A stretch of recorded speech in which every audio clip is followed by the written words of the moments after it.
이렇게 몇 명이 모여서 예배를 드리면 어떻습니까? 내가 부르는 찬양 소리가 내 귀에 들려요. 그렇죠? 내 귀에 들립니다. 내 숨소리도 들려요. 하나님 앞에 우리가 포장지 없이 내 모습 그대로 드리는 이런 시간들이 참 귀합니다. 오늘날 예배를 드리려고 나아가는 성도들에게 포장지가 참 많습니다. 교회 분위기도 포장지예요. 그렇죠? 가서 뭐 은은한 찬양 소리, 또 많은 성도들이 모여있는 그곳에 내가 싹 들어가게 되면 나도 모르는 그 분위기가 나를 쫙 감싸고요. 또 성가대의 찬양 소리, 또 여러 가지 많은 예배를 돕는 그런 섬김들을 안에 우리가 들어가게 되면 그냥 포장지입니다. 포장지. 그런데 좀 아쉬운 거는 그런 포장지들은 너무 좋은데 중요한 건 선물이잖아요. 그렇죠? 포장지 안에 무엇이 들어있느냐.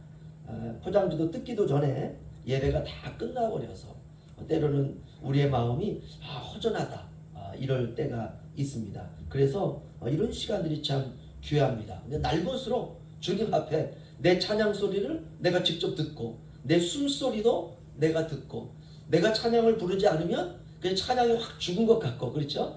이런 날것으로 드리는 이런 예배 아주 귀합니다. 있는 모습 그대로 주님께 나를 드릴 수 있다는 것. 하나님이 그런 예배를 받으십니다. 때로는 어색하기도 하고 낯설기도 하지만 하나님은 좋아하세요. 우리의 나를 둘러싸고 있었던 것들을 내가 과감없이 내가 벗어버리고 주님 내가 여기 있사오니 나를 받아주시옵소서 라고 하는 우리의 예배. 사람들에게 보이지 않는 곳에 피어있는 아주 작은 그런 꽃들이 있습니다. 길을 가다 보면 길 모퉁이에 아주 그야말로 눈에 보이지도 않는 아주 작은 꽃들도 있습니다. 그래서 사람들에게 밟힐 수도 있죠.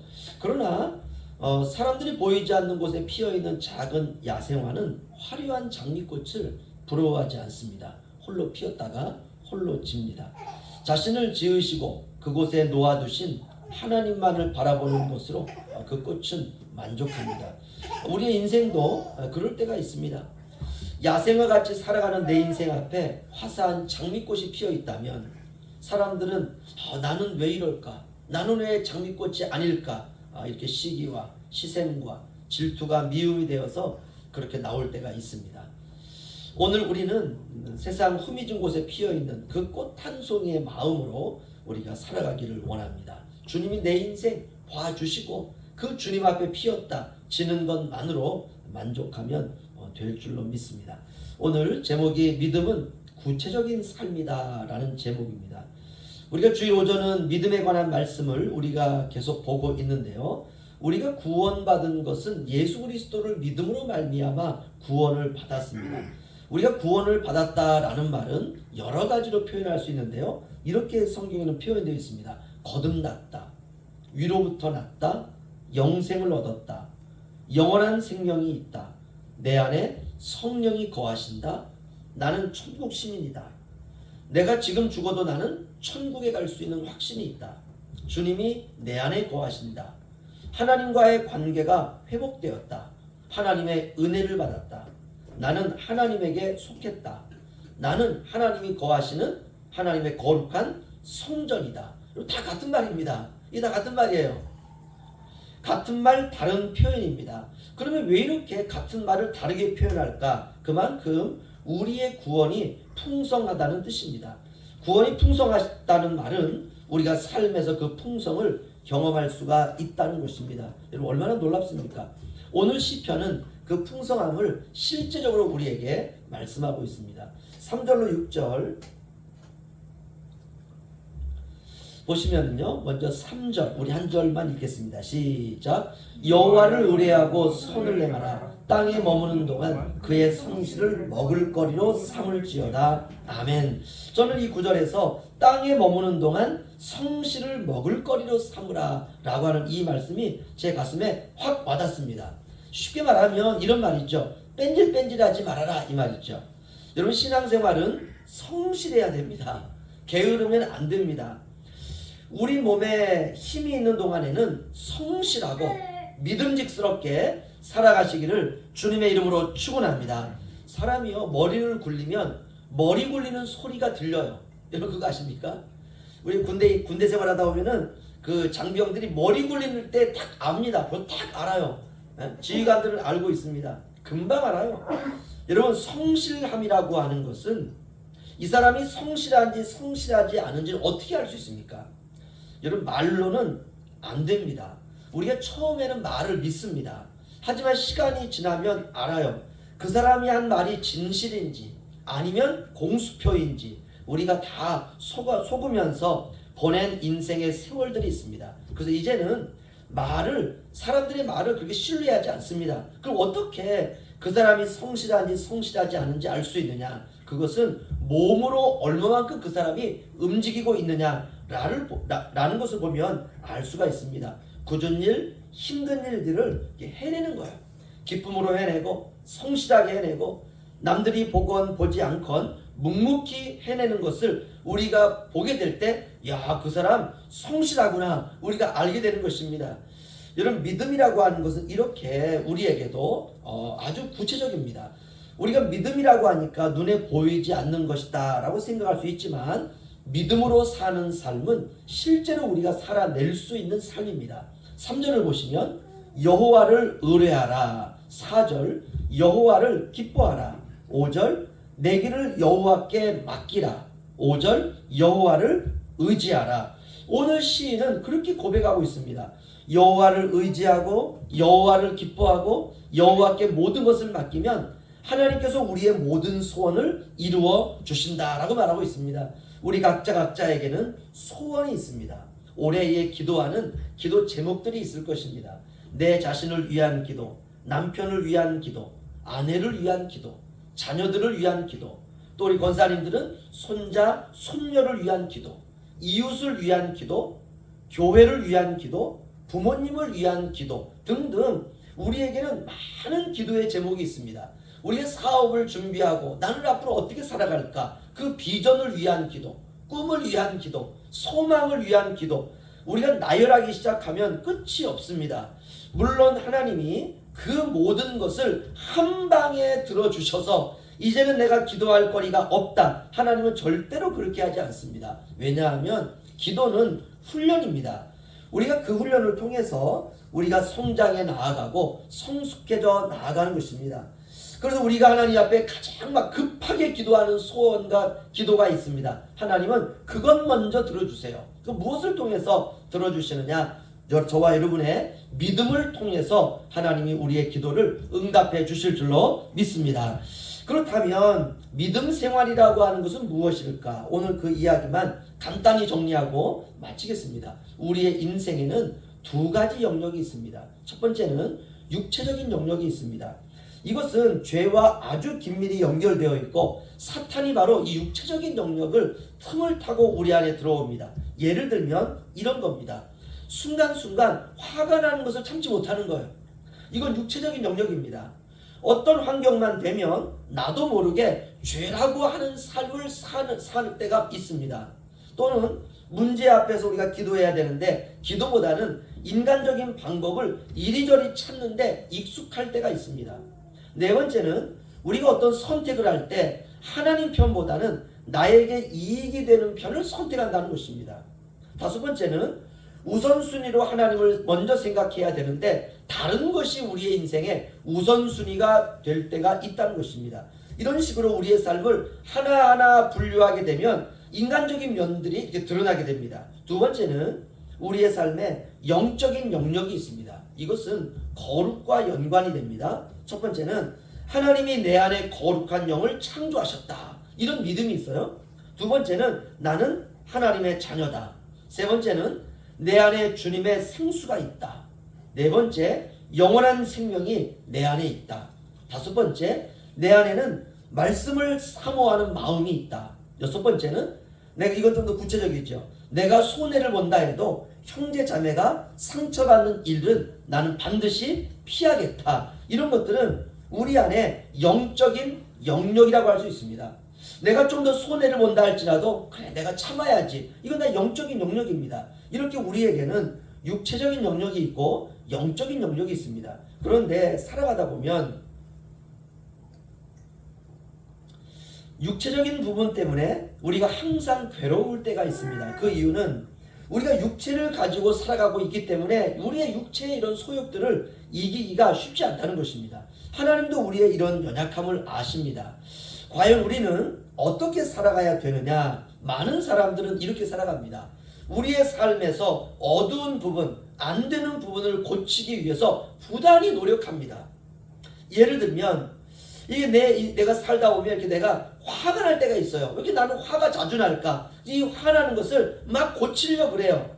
여러분, 고칠 수 없습니다. 조금 지나면 또 실패하고, 내가 화내지 말아야지. 내가 마음에 좀 더 좋은 생각을 가져야지. 글쎄, 한 달은 갈까요? 일주일은 갈까요? 또다시 화내고, 또다시 실패하고, 또다시 좌절하고, 그러면 또 우리 마음속에 이번에 내가 절대로 화내지 말아야지. 참습니다. 이렇게 한 번 참고, 두 번 참고, 세 번 참았어요. 6개월이 갔습니다. 그런데 이상하게 화를 더 세게 내야 되는 환경이 또 벌어지는 거예요. 참고 참다가 폭발하는데 그 화력이 엄청납니다. 그리고 나서 어떻게 하느냐? 수치심과 죄책감에 시달린다는 것입니다. 아니면 내가 화를 낸 것에 대한 정당한 이유로 나를 포장하고 그 포장지 뒤에 내가 숨는 것이에요. 무슨 말이냐? 이런 식으로는 안 된다는 것입니다. 우리는 우리의 힘과 능력으로는 죄를 이길 수가 없습니다. 우리의 육체적인 소욕들을 이길 수가 없습니다. 왜냐? 육체라고 하는 것은 우리의 생각도 육체입니다. 우리의 감정도 육체예요. 우리의 의지도 육체입니다. 이렇게 우리의 생각과 감정과 의지를 몸을 포함한 이 모든 것을 우리가 육체다 이렇게 말합니다. 결국 인생이라고 하는 것은 내 안에 하나님께서 창조하신 영과 육체의 싸움입니다. 그렇다면 어떻게 하면 되느냐? 여기서 오늘 믿음은 구체적인 삶이다 라는 제목처럼 믿음을 적용시킬 수가 있다는 것입니다. 예를 들면 내 안에 내가 바꿀 수 없는 것과 싸우려고 할 것이 아니라 내 안에 거룩한 부분들을 물처럼 흐르게 해야 된다는 것이에요.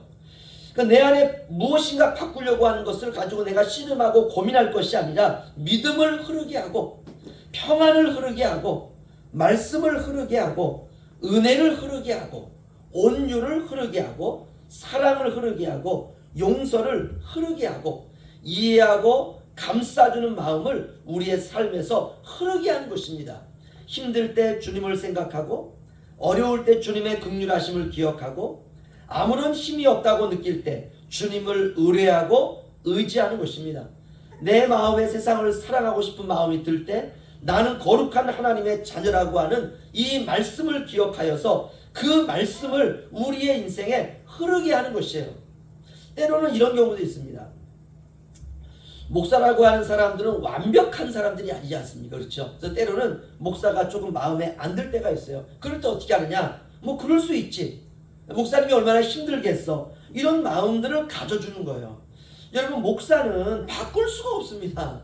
성도들도 마찬가지예요. 목사가 성도를 바꿀 수가 없습니다. 이해해주고 용납해주고 사랑해주고 보듬어주고 함께 격려해주는 것입니다. 이것이 바로 믿음을 흐르게 하는 것이고 평안을 흐르게 하는 것이고 말씀을 흐르게 하는 것입니다. 이래야 어두움을 이길 수 있습니다. 이래야 죄를 이길 수가 있습니다. 죄는 그렇게 이기는 것입니다. 예를 들면 왼수가 있다고 치자고요. 그러면 왼수에게 가가지고 야, 너 똑바로 해? 이러면 원수가 똑바로 하냐고요? 그렇지 않습니다. 우리가 정말 내게 껄끄러운 사람을 향해서 야, 당신 똑바로 해 라고 말하면 바로 마귀가 틈을 타게 됩니다. 이런 건 믿음이 아니죠. 믿음은 저 왼수라도 없었다면 내가 과연 기도할까? 참 그런 의미에서 내 인생에 다가오는 껄끄러운 사람들은 참 귀한 사람들입니다. 그것 때문에 내가 기도하는 것이에요. 이것이 바로 사랑을 흐르게 하는 것입니다. 우리가 사람들과의 관계도 중요한 게 뭐냐면 성질을 건드리지 않는 것입니다. 신자들이 참 못하는 게 이 부분이에요. 여러분, 사람마다 성깔이 있습니다. 예수님을 80년 믿었다라고 하면 천사가 되는 게 아닙니다. 숨겨놓은 80년치의 성깔이 있어요. 이거 숨기고 있는 것입니다. 그래서 사람 성과를 절대로 건드리면 안 됩니다. 건드려서 고쳐줄 수가 없습니다. 여러분, 괜한 사람 우리가 건드리면 서로 골치 아파요. 건드릴 이유도 없습니다. 그러면 어떻게 해야 되느냐? 우리의 인생에 기도를 흐르게 하는 것이에요. 그 사람을 위해서 기도하는 것입니다. 여러분, 기도하면서 내가 거룩해집니다. 기도하면서 내 마음속의 찌꺼기들이 다 씻겨 나가는 것입니다. 이런 식으로 내 안에 주님이 창조하신 거룩한 영생수를 흘려보내는 것입니다. 여러분, 4절 우리 한번 보죠. 우리 함께 읽죠. 시작. 또 여호와를 기뻐하라. 그가 내 마음의 소원을 내게 이루어 주시리로다. 아멘. 우리가 인생을 살다 보면 참 죽을 맛일 때가 있습니다. 왜냐하면 여러 가지 상황이 꼬여 있기 때문에 그렇습니다. 이럴 때 어떻게 해야 되느냐? 내 안에 하나님의 기쁨을 흘려보내는 거예요. 그러니까 우리의 인생의 쓴뿌리를 잠그려고 밸브를 우리가 조작할 것이 아니라 내 안에 있는 기쁨을, 기쁨이라고 하는 물을 흘려보내고, 내 안에 있는 사랑이라고 하는 물을 흘려보내고, 내 안에 기도라고 하는 능력을 흘려보내는 것입니다. 우리가 삶이 죽을 맛이면 먼저 기분이 상합니다. 기분이 상하면 일촉즉발의 상황이 발생합니다. 그러다가 누군가 건드리면 나도 폭발하는 거예요. 여러분, 그거 내가 해결 못합니다. 이것이 바로 우리 안에 있는 어두움입니다. 이럴 때 우리가 어떻게 하느냐? 여호와를 기뻐하는 강물을 흘려보내는 겁니다. 여러분, 믿음이 실제적이라는 것이 바로 이런 뜻입니다. 여러분, 이제 내일 모레가 구정입니다. 구정은 행복한 날입니다. 이 세상에서 하나님께서 외롭지 말라고 만들어주신 식구들과 만나는 시간 아닙니까? 적어도 다는 아니지만 한두 명이라도 만나서 모여 식사 함께 하면서 보내는 것입니다. 때로는 야속한 부분도 있고 속상한 것도 있고 엄마 아빠 챙겨주지 못한 마음도 있고 용돈도 드리고 싶지만 내가 드릴 수 있는 여건이 안 될 수도 있습니다. 물론 식구들 간의 의가 좋은 가정은 행복한 거죠. 여러분, 어떤 경우라도 어둠이 밀려 나오려고 하면 어떻게 해야 되느냐? 내 안에 생수를 흘려보내야 돼요. 하나님께서 내게 주신 이 귀한 자녀들, 하나님 감사합니다. 감사를 흘려보내고 내 자녀들과 함께 보낼 수 있는 하루 이틀의 시간들, 하나님 정말 고맙습니다. 기쁨을 흘려보내고, 여러분, 이것이 믿음 생활입니다.